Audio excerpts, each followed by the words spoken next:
got a bit of a proposition for you. I'm studying women. I can pay you very well. I would love to accept the position.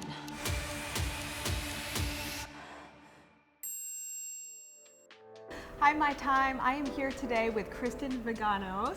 Hi. So good to see you. Yeah, you too. What are you up to these days? These days, I am working on a soap opera. I play Molly on General Hospital, so I'm there pretty much every week. I'm doing a commercial this week for Disney and writing and producing. Well, what does your day-to-day look like as an actor? Day to day is, so when I'm shooting the soap, we get our scenes roughly a week to 5 days in advance. So I'm usually just memorizing lines. And then if I'm on set that day, I wake up as early as like 5 if my call time is early and head to set, put some little eye patches on, That's necessary. you know, drive to set with coffee and then get there and wait in my dressing room until hair and makeup calls me. So yeah. Well, what do you like to do when you're not on set? When I'm not on set, I like to be really active because there's so much downtime and sitting and snacking on set that I'm trying to like go on hikes or go to the gym or do Pilates or play tennis. I play a lot of tennis with my friends.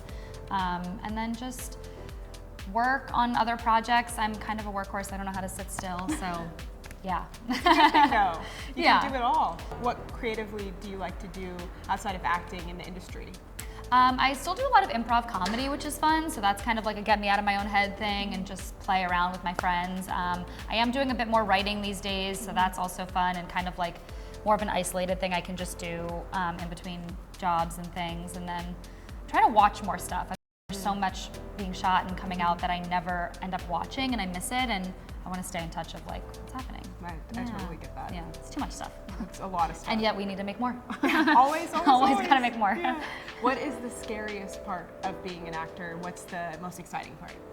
I mean, the scariest part is just how long you go in between jobs. Sometimes, like, it's just never easy to wrap your head around. Every job that finishes, you're like, I'll probably never work again, ever. And that's not true, obviously. And then the most exciting part, I think, is collaboration, like meeting other creatives. And I've met so many people that I've then gone to work with after that. And so I think when you meet like-minded creatives who have the same sort of values and interests and care about the same priorities when it comes to art, it's really fun. And it's always like, where will this take us? Which is fun.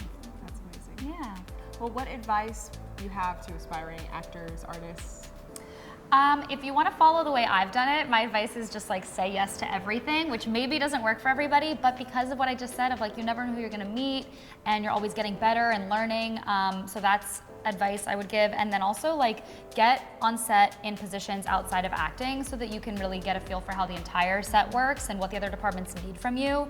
All the work I've done as a producer or as an AD or any other random job I've done is really informed me as an actor moving forward too, so they'll appreciate that. And what would you say is your dream role? My dream role is something probably akin to like, I've always said Elizabeth Moss in Handmaid's Tale, but that is quite dark and maybe I need some levity in my life, so I do that for like a couple seasons and then like pop a sitcom in afterwards. Can you tell everyone where they can find you? Yes, you can follow me at Vaganos everywhere. Well, thank you so much for your time and sitting down with me. Yeah, thank you. This was so fun.